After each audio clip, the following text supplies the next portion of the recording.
అయితే ఇక్కడ ఇంకొకటి సార్, ఇప్పుడు 303 కొంత తగ్గే అవకాశం ఉంది అంటున్నారు కదా. సో ఆ తగ్గే అవకాశం ఉన్న నియోజకవర్గాలతో పాటు మిగతా నియోజకవర్గాల మీద కూడా దాదాపు ఒక 100 నియోజకవర్గాల మీద ఈజీగా ఫోకస్ పెట్టాల్సిన పరిస్థితి.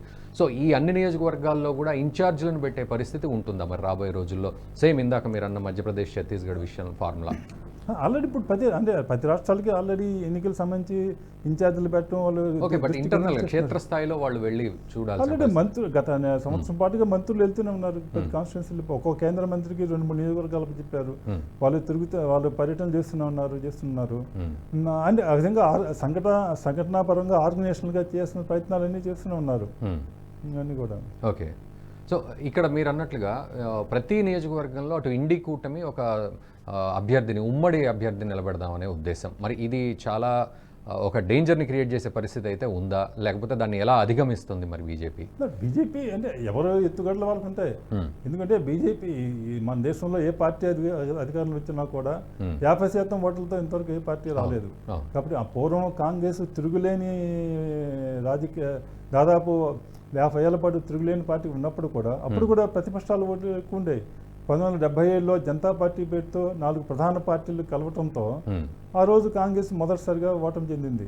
కాబట్టి ప్రతిపక్షాలు ఎక్కడైతే ఉమ్మడిగా అభ్యర్థులను సాధారణంగా పెడతాయో అధికార పక్షానికి అంటే ఒక్కొక్కసారి పరిస్థితులు కనుక దేశంలో పెద్ద ఎత్తున పరిస్థితులు మార్పు వస్తే, ప్రభుత్వ వ్యతిరేకత ఏర్పడితే ఆ విధంగా కలిసిన ఉదాహరణకి తెలంగాణలో ఉండండి.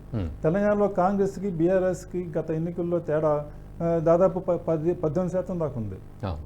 కాబట్టి అందరూ కూడా బీఆర్ఎస్ ధీమాగా ఉంది, గ్యాప్ ఎవరు కూడా పూరించలేరని. కానీ అప్పుడు ఆ 18% పోయి ఇంకా మరికొన్ని దాదాపు 20% పైగా ఓట్లు కాంగ్రెస్ రికవర్ చేసుకోగలిగింది ఎన్నికల్లో. కారణాలు ఏవైనా కావచ్చు అది. కాబట్టి అటువంటి పరిస్థితులు ఒక రాజకీయంగా సునామీలాగా వచ్చి ప్రభుత్వ వ్యతిరేకత వస్తే ఏర్పడే పరిస్థితుల్లో అవి ఊహించలేము. కానీ ఉన్న పరిస్థితుల్లో అంటే ప్రతిపక్షాలు ఇండియా కూటమి ఏర్పడినప్పుడు వాళ్ళు ఆ కూటమి బొంబాయిలో ఆ 400 సీట్లు మనం పోటీ చేయగలము అనేటువంటి ఒక ఉత్సాహం కలిగించినప్పుడు తర్వాత ఈ అసెంబ్లీ ఎన్నికల్లో ఆ స్ఫూర్తి కనిపించకపోవడం వలన ఆ విధంగా ఇండియా కూటమిలో కొంచెం తీవ్రమైనటువంటి ఒక గందరగోళం నెలకొంది. దానికి ప్రధాన కారణం కాంగ్రెస్ అనుసరించేటువంటి ఒక పెద్దన్న వైఖరి కావచ్చు. ఎందుకంటే ఈ 5 అసెంబ్లీలో కనీసం 4 గెలుచుకుంటే మనం రేపు సీట్ల సర్దుబాటులో మనం చెప్పిందే మన మాటే వేదం అవుతుంది, మనం ఎక్కువ సీట్లు మనం క్లెయిమ్ చేయవచ్చు అనేటువంటి ఒక దురుద్దేశంతో ఈ బొంబాయిలో సమావేశమైనప్పుడు ఇక జరిగే ప్రతి ఎన్నికల్లో ఒకే అభ్యర్థి మన నుంచి ఉండాలని తీర్మానం చేసి దానికోసం ఒక కమిటీ కూడా ఏర్పాటు చేసి 1 నెల రోజుల లోపల మన అభ్యర్థులంతా ఏ సీట్ ఎవరు పోటీ చేయాలో కూడా డిసైడ్ చేయాలని నిర్ణయానికి వచ్చి కాంగ్రెస్ ఉద్దేశపూర్వకంగా ఈ అసెంబ్లీ ఎన్నికలు అయ్యే వరకు దాన్ని ఆ కార్యక్రమం ప్రారంభం కాకుండా 3 నెలల పాటు అసలు ఇండియా కూటమి సమావేశం కూడా జరగకుండా చేస్తుంటూ వచ్చింది. దానివల్ల కాంగ్రెస్ భారీ మూల్యం చెల్లించింది ఆ 3 రాష్ట్రాల్లో. ఎందుకంటే మిగతా పార్టీలకి ఉత్తరాది 3 రాష్ట్రాల్లో బలం లేకపోయినప్పుడు కూడా కనీసం 1-2% ఓట్లు కూడా అనేక నియోజకవర్గాల్లో ఫలితాలను మార్చేటువంటి అవకాశం లేకపోలేదు. కాబట్టి ఈ నిజంగా వాళ్ళందరూ కలిసి ఇప్పుడు ఇండియా కూటమి ఏర్పడినప్పుడు కూడా బెంగాల్లో ఏ మార్గం సీట్లు సర్దుబాటు అవుతాయి, కేరళలో అయితే సీట్లు సర్దుబాటు ఏమాత్రం అవుతాయి ఈ పక్షాల మధ్య అనేది వాళ్ళ ప్రశ్నార్థకంగా ఉంది.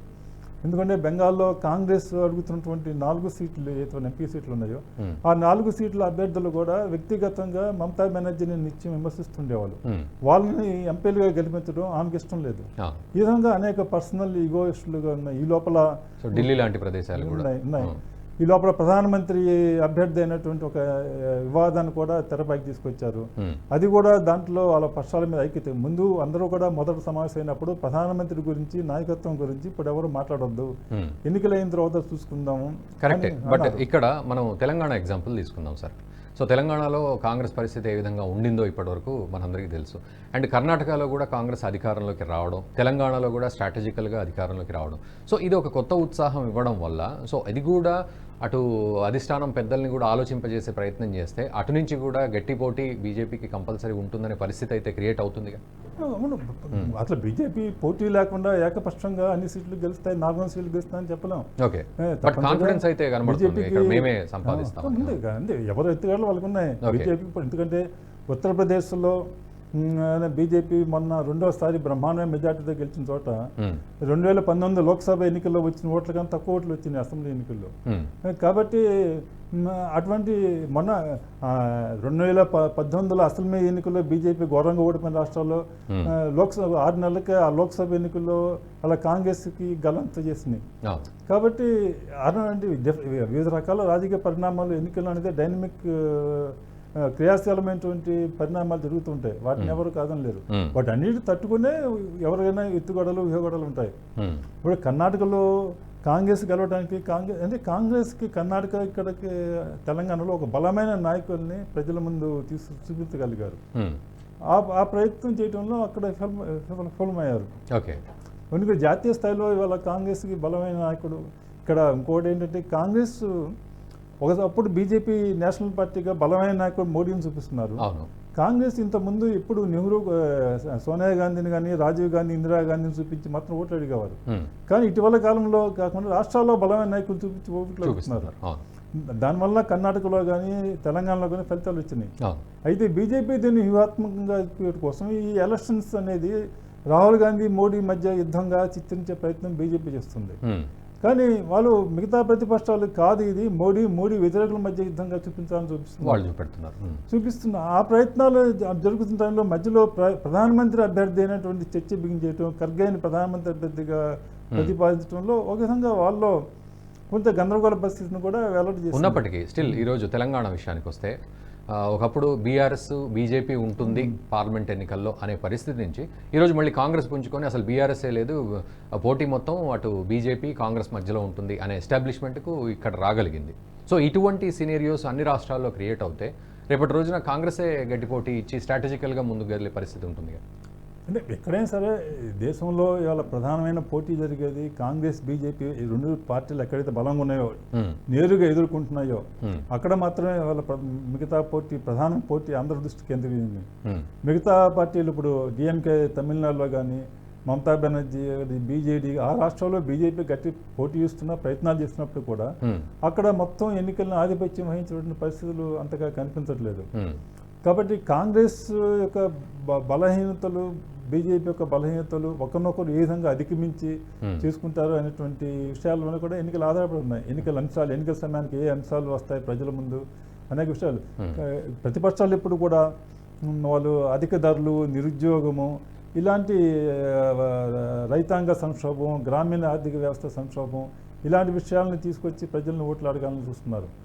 బీజేపీ చూస్తున్న అభివృద్ధి కార్యక్రమాలు, మౌలిక సదుపాయాలను పెద్ద ఎత్తున అభివృద్ధి చేయటం, దేశ రక్షణ సంబంధించి ఇలాంటి విషయాలని ముందుకు తీసుకొచ్చి ఒక భావోద్వేగ అంశాలను తీసుకొచ్చి ఓట్లు ప్రజల్ని ఆకట్టుకునే ప్రయత్నం చేస్తున్నారు. కొన్ని ఎన్నికల టైంలో అనుకోకుండా కొన్ని విషయాలు ఎన్నికల సమయానికి వస్తాయి, చూడాలి. అంటే ఎటువంటి విషయాలు అంటే కాంగ్రెస్ అంటే ఇండి కూటమి లేవనెత్తే అవకాశాలు ఉంటాయి? ఒకవైపు నిరుద్యోగం గురించి మాట్లాడుతుంది, లేకపోతే హిందుత్వ సనాతన ధర్మం గురించి మాట్లాడుతూ ఉంటుంది. ఇలాంటి సనాతన ధర్మం అనేది అది దాంట్లో ఆ పార్టీలు కూడా వాళ్ళంతా డిఎంకే నాయకులు, డిఎంకే వాళ్ళ ఈ విషయాలు, వాళ్ళ ఉద్దేశాలు అన్ని కూడా బహిరంగంగా ఉన్నాయి, కొత్తగా చెప్పింది కాదు. అంటే సనాతన ధర్మ నిర్మూలన అనేసరికి మళ్ళీ కొంతమంది ఇకట్ట అయిపోయి so anti Modi, anti BJP లాగా తయారవుతున్నారు. అవన్నీ రాకుండా వాళ్ళు కాంగ్రెస్ కానీ ఇండియా కూటమిలో ప్రధానమైన విషయాలు అధిక ధరలు, నిరుద్యోగము, యువత, దేశంలో శాంతి, కొన్ని రాష్ట్ర ప్రాంతాల్లో ఉండే శాంతి భద్రత సమస్యలు, ఇలాంటి దేశ రక్షణకు సంబంధించిన కొన్ని అంశాలను కూడా వాళ్ళు ముఖ్యంగా చైనా బోర్డర్లో, పాకిస్తాన్ బోర్డర్లో అసలు ఏం జరుగుతుంది, దేశంలో మన భూమి ఆక్రమణ చేస్తున్నారో కూడా మనం పట్టించుకోవట్లేదు, ఇలాంటి అనేక అంశాలు వాళ్ళు లేవనెత్తుతున్నారు. ఆర్థిక పరమైనటువంటి కొన్ని సమస్యలు కూడా ఎదుగుతున్నారు. దాంట్లో ఎంత నిజం ఉంది అబద్ధం తర్వాత అది దాని గురించి అసలు పార్లమెంట్లో జరగట్లేదు, విషయాలు చర్చించట్లేదు, అసలు ఎక్కడ చర్చకి అవకాశం కూడా కల్పించట్లేదు. కాబట్టి దానికి పోటీగా బీజేపీ వీళ్ళు చేసినటువంటి అభివృద్ధి కార్యక్రమాలు కానీ, పెద్ద ఎత్తున మౌలిక సదుపాయాలు అభివృద్ధి చేయటం, అంతర్జాతీయంగా గడించిన పేరు ప్రతిష్టలు, బలమైన నాయకత్వం, సుస్థిరమైన ప్రభుత్వం, ఇలాంటి అంశాలు. ఇన్ని పక్షాలు కలిసి మళ్ళీ ప్రభుత్వం ఏర్పాటు చేస్తే దేశం ముక్కలు అయిపోతుంది, సంకీర్ణ ప్రభుత్వం వస్తే ప్రజల్లో భయోందోళన కలిగించేటువంటి పరిస్థితి వీళ్ళు చేస్తున్నారు. ఎవరి ఎత్తుగడలో వాళ్ళకు ఉంటాయి. ఓకే. సో ఓవరాల్గా అంటే ఇది వరకు 224 స్థానాల్లో 50% పైగా ఆల్రెడీ బీజేపీ సంపాదించుకుంది ఓట్ షేరింగ్. సో ఇప్పుడు ఎన్ని స్థానాలకు ఎక్కువ ఫోకస్ పెట్టాలి? ఇందాక మనం అనుకున్నట్టు పెట్టి ఆ తర్వాత ఈ 50ని పెంచే ప్రయత్నము మిగతా చోట్ల కూడా ఆ 50 వచ్చే ప్రయత్నం చేస్తే వాళ్ళకు సక్సెస్ అందుతుంది. వాడు బీజేపీ కనీసం వాళ్ళు 300 సీట్లలో కనీసం బీజేపీ అంటే సొంతంగా తను ప్రభుత్వం ఏర్పాటు చేయడానికి ఒక సొంతంగా మెజార్టీగా తనలో 50% ఓట్లు సంపాదించుకోవాలి. అంటే మొత్తం మీద 50% సంపాదించుకోవాలని వాళ్ళు చూస్తున్నారు మొత్తం మీద అన్ని సీట్లో. ఎందుకంటే బీజేపీకి ఆ విధంగా కనీసం 300 సీట్లు అయినా వచ్చి వాళ్ళు ప్రభుత్వం ఏర్పాటు చేసుకోవడానికి బీజేపీ ఉంటుంది. అంటే అది ఒక లక్ష్యం. అది అంటే అంతగా పరిస్థితులను బట్టి దాన్ని పెద్ద కష్టతరమైన లక్ష్యం కూడా భావించట్లేదు బీజేపీ. దానికి వ్యూహాత్మకంగా వాళ్ళ ఎత్తుగడలు వాళ్ళ ప్రణాళికల ప్రకారం వాళ్ళు వేస్తున్నారు. అంటే బీజేపీ మరొక ఏంటంటే మిగతా పార్టీలను కూడా అభ్యర్థి ఎవరో నిర్ణయించిన తర్వాత అభ్యర్థి అయిన తర్వాత అభ్యర్థి మీదే మొత్తం కూడా భారం పడిపోయి వాళ్ళు మాత్రం ఎన్నికల ప్రచారం నిర్వహించుకుంటారు. బీజేపీలో అభ్యర్థులకు సంబంధం లేకుండా నిన్న మొన్న జరిగిన సమావేశంలో జనవరి చివరికల్లా ప్రతి పార్లమెంట్ కాన్స్టిట్యున్సీకి ఒక ఆఫీస్ ఏర్పాటు చేయాలి. ఎన్నికల ప్రణాళిక ఎన్నికల ప్రచారం అనేది దాదాపు ఇప్పటి నుంచే ప్రారంభించాలి. అభ్యర్థులు అనేది ఎప్పుడో మార్చిలోనే ఎప్పుడో ఏప్రిల్లోనే నిర్ణయిస్తారు. ఆ విధంగా అభ్యర్థితో సంబంధం లేకుండానే పార్టీ ప్రచారం అనేది కానీ ప్రజలు ఇప్పటికే ఆల్రెడీ ఇప్పుడు కేంద్ర ప్రభుత్వ కార్యక్రమాలన్నీ కూడా ప్రజలకు వివరించడం కోసం పెద్ద మాసివ్ క్యాంపెయిన్ ఇప్పుడు జరుగుతుంది. ఇవన్నీ కూడా రేపు ఎన్నికలను దృష్టిలో ఉంచుకుని జరుగుతున్న కార్యక్రమాలే. అంటే చాలా మందికి తెలంగాణ విషయానికి వస్తే బీజేపీ చాలా లేట్గా యాక్ట్ చేసింది, రంగంలోకి దిగింది అనే ఒక అపవాదు ఉంది బీజేపీ మీద. సో ఈ పార్లమెంట్ విషయంలో ఎలా ఉండబోతోంది? అంటే మీరు అన్నట్టు ఆల్రెడీ రంగంలోకి దిగిందని డిసైడ్ అయిపోవచ్చా? అలాంటే పార్లమెంటు గత ఎన్నికల్లో కూడా చూస్తాం. ఇక్కడ అసెంబ్లీలో ఒకే సీటు పొందింది, పార్లమెంట్లో 4 సీట్లు పొందినాయి. అంటే పార్లమెంట్ ఎన్నికలకు వచ్చేసరికి బీఆర్ఎస్ ప్రాంతీయ పార్టీల యొక్క కానీ ప్రాధాన్యత కనిపిస్తే దేశంలో కాంగ్రెస్ బీజేపీ ఒక వాతావరణం ఉంటుంది పార్లమెంట్ జనం దృష్టిలో. మన ఎన్నికల్లో కూడా చాలా మంది ఇప్పుడు ఓటు అయిన వాళ్ళు కూడా పార్లమెంట్లో బీఆర్ఎస్ మాత్రం ఆసక్తి చూపించకపోవచ్చు. కాబట్టి బీజేపీకి కొంత సానుకూలమైన పరిణామం ఉన్నాయి. అంటే దాన్ని ఏ విధంగా బీజేపీ దాన్ని ఓట్లుగా మార్చుకుంటుంది, తన అనుకూలంగా మార్చుకుంటుంది అనేది బీజేపీ యొక్క నాయకత్వం మీద వాళ్ళు చేసే ప్రయత్నాల మీద ఆధారపడి ఉంటుంది. అది ఈ వీడియో మీకు నచ్చినట్టయితే లైక్ చేయండి, 10 మందికి షేర్ చేయండి. అలాగే కామెంట్ల రూపంలో మీ అభిప్రాయాలను మాతో పంచుకోండి. Nationalist hub group of channels ను సబ్స్క్రైబ్ చేసుకుని తెలుగునాట జాతీయవాద జర్నలిజాన్ని ప్రోత్సహించండి. ఈ వీడియో కింద ఉన్న బెల్ ఐకాన్ పై క్లిక్ చేయడం మర్చిపోవద్దు.